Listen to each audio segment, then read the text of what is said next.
What's up, everyone? Welcome to today's video. Welcome to the Video Game Fight School channel. Thank you very much for tuning in. It appears that sometimes our gaming community approaches video games like it's not a business proposition. They approach it like gaming is, in a sense, shielded from the real laws of business, economics, and financial issues. The reality is, because of the way gaming is, because of how expensive it is way more subject to these forces than possibly any other industry out there. I wish that gamers, for the most part, would actually realize this. So I saw this comment, or actually I saw two comments back to back. And for those of you leaving your comments, I request that you do. Shout out to you. I'm not attacking you. I'm just pointing out your comments and trying to maybe weigh them from my own perspective. We're going to look at these two comments, and I'm going to basically, give what I think is probably behind this understanding and why I think gamers need to update their framework, their frame of mind, as it comes to the current gaming industry. So Silent Game Master TV, thank you so much for hopping on the Video Game Fight School channel. You said Xbox went full SEGA. That's a very viable criticism. However, Xbox is not going that route simply because they're making hardware. Also, Xbox is not going the Sega route simply because they have transformed their business to have an offering or a set of offerings that is not traditional to what PlayStation and Nintendo are doing. Let's go ahead and break it down. I highlighted this very briefly in one of my videos, and I thought it was very interesting to go ahead and talk about it. There's an article here on dovetail.com that talks about a direct competitor and indirect competitor. In this article, they pretty much, show, what they think, will be the best examples of what a direct competitor is. So Xbox, PlayStation, and Nintendo, in some sense, are direct competitors with their offerings. So it's kind of nuanced because for the most part, these three companies have operated basically traditionally in selling a box, having exclusives, and then other publishers bring in their games, if they can, to their platforms from time to time. I think Nintendo expanded upon this a lot more as their hardware started to get much more mainstream and much better, and they were able to open things up. A direct competitor, these are companies that offer the same products or services, as you. So PlayStation and Xbox and Nintendo offer their own exclusive games. They sell the same types of products to the same types of clients. Example, you own a coffee shop, your direct competitor is basically the coffee shops in your area. If you look at McDonald's, if you look at Burger King, these are direct competitors. But here's the thing.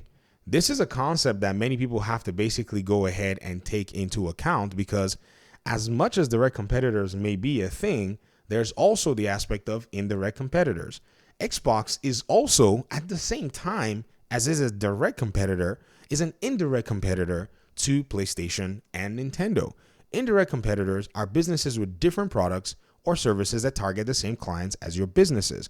For example, an indirect competitor to these guys, and I'm talking about all three of them, is Steam. Steam targets gamers and offers gaming to them on the PC platform and does offer services to them as well, which makes Steam an indirect competitor to PlayStation, Nintendo, and at some point Xbox. However, Xbox and Steam have some layer of direct competition going on that PlayStation doesn't have, nor does Nintendo have. You must be wondering, what is that direct competition? I am so glad that you asked. Apparently, if you go on your PC, if you actually do have, these two platforms on your PC installed, and I know many people probably don't have this part of it, you'll realize that Xbox has for itself a PC store, just the exact same way as Steam has a PC store and a gaming library on the PC platform. These two, even though they may be, in a sense, in different categories, Xbox has taken the step to move its game sales to the PC platform just like Steam is. So already PlayStation or Nintendo do not have this segment of gaming at all. And so they are now an indirect competitor.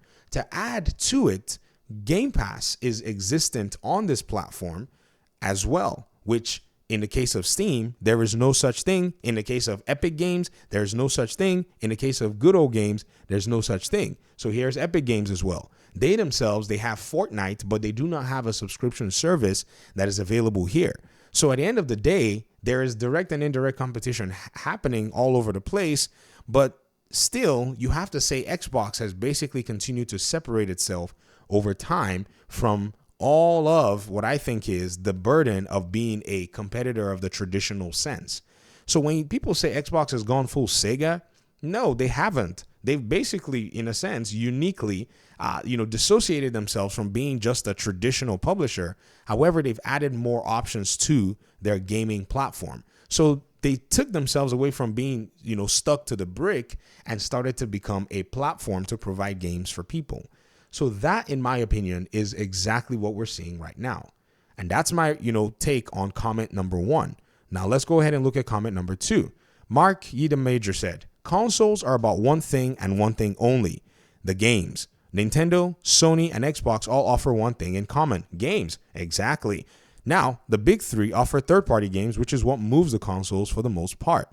In a sense, the number one factor that makes people choose what console to buy is exclusives. Without the exclusives, Xbox, in this case, nobody will buy the hardware. People buy hardware consoles because of the exclusive. Sorry, I can't read. That's really it. To an extent, this is actually correct. People do buy consoles because of the games that they can play. When I was about to pick the console that I would buy in the PS4 and Xbox era, I think I've told you guys this before, I went with the, PlayStation. I first picked an Xbox. I was going to get the Gears of War edition, but then I was like, well, Gears of War is a game that I knew about, but as somebody who's not really too much of a shooter fan, I decided I was going to go for PlayStation because I knew they had the Uncharted bundle, so I bought that bundle, and there were probably other games that I knew I could basically play at the end of the day. But to be very honest with you guys, in today's market, seeing how games are basically available everywhere, that constraint of the exclusivity is no longer too much of an alluring factor for a lot of gamers. What do I mean? Well, take for instance, like right now, PlayStation is still doing its timed exclusivity with games like Concord, but nobody cares about it because there are other games that are provided by third-party publishers, and even in this case, first-party publishers, because Xbox has acquired Activision, that is much more appealing to them. Overwatch is also now an Activision and an Xbox game that's more appealing than Concord. So at the end of the day, even if there might be an exclusive somewhere on a different platform, there will be games on other platforms or being brought by third-party publishers that will continue to appeal to the gamers on those platforms. So what's happened now is the breadth and the reach of third-party publishers has actually grown significantly, just like this was highlighted here. Now, check it out. See this. The big three offer third-party games, which is what moves these consoles for the most part. I think, Marquis the Major, shout out to you, you're underestimating the power of the third-party publishers, even though they're a very significant piece of this puzzle. And seeing how they basically provide their games, seeing how their games, even in the face of almost death, remain successful, it makes a whole lot of sense now for any, traditional publisher that has dabbled into some other business ventures, that has accepted basically a huge plethora of these third-party publishers to start to diversify as much as possible. Because if you don't, games like Hogwarts Legacy is going to dwarf your own games on your own platform. Games like Black Myth Wukong is going to dwarf your own games on its own platforms and even elsewhere. And this is the risk that you face over and over again. PlayStation needs to come to terms and is coming to terms with the fact that many of its games get decimated by third-party games. I can give you guys a huge schedule. Let's go back and look at Horizon Zero Dawn. It was decimated by Zelda on a whole different platform. That one was kind of weird. The Horizon Forbidden West game, the second game, it was decimated by Elden Ring. It did not see the light of day. And then Marvel's Spider-Man 2 got overshadowed by Hogwarts Legacy. And now Concord is being overshadowed by Black Myth Wukong. In fact, Helldivers was the one that basically was able to scale through and be quite successful, in my opinion, and has basically become a popular fixation on the PC platform. So thinking about this particular reality where your own, partners are now your competition on your own platform, it makes sense that these companies start looking for ways to make money. Obviously, PlayStation is doing the exact same thing, taking its Lego game to Nintendo. And so Xbox is also doing what they think is necessary and taking their games not only to Nintendo because they've already been doing that with Minecraft, not only to PC because they've already been doing that and they have an entire PC store that's carrying majority of their games, but now to PlayStation, seeing that this is exactly the direction that the industry is more than likely going to be going. So ladies and gentlemen, it is this change in the industry that I think probably has a lot of people all riled up. I mean, if you kind of really do think about it, the one thing that these companies are targeting, and as much as, our audience member said games are the main thing, the companies are selling the games to make money. So if at the end of the day, their strategy is going to deliver money or maybe a little bit more money than they did, or keep them even sustainable, then they're going to do it. Evolution is what businesses do to stay afloat. And if Xbox or PlayStation does not evolve, they're going to be left behind. Why? There are pressures from indirect competitors all over the place. Now, let me give you one more before I close out this video. How many of you know that AMD and NVIDIA are indirect competitors and Intel are indirect competitors to PlayStation, Xbox, and Nintendo hardware? They are. They offer hardware to a target market, even though they offer the hardware to a wide variety of people. The target market that they also offer hardware to are PC gamers. This has made PC become something of an enigma in itself, where it can pretty much continue to just thrive as a platform. So hardware from the PlayStation and the Xbox and the Nintendo side is also facing some kind of indirect pressure from NVIDIA, Intel, and AMD.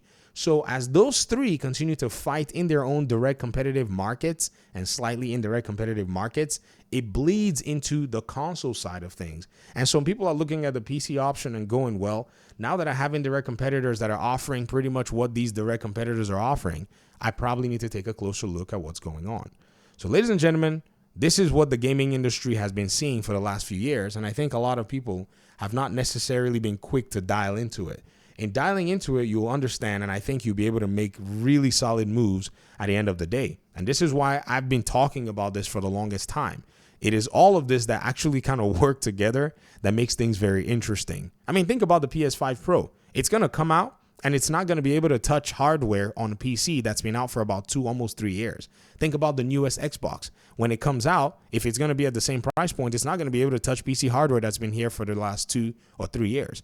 Imagine a world where people are trying to convince people to buy, subpar hardware for maybe more money because they're going to be spending money on subscriptions and spending more money on games. This is a market pressure that everybody must come to terms with. And if nobody does, then they're living in denial, in my opinion. So thanks for the comments. I really appreciate it. I really enjoyed this discussion. I'd love to hear your thoughts in the comment section. Hopefully we can talk more about this pretty soon in another one. Peace out.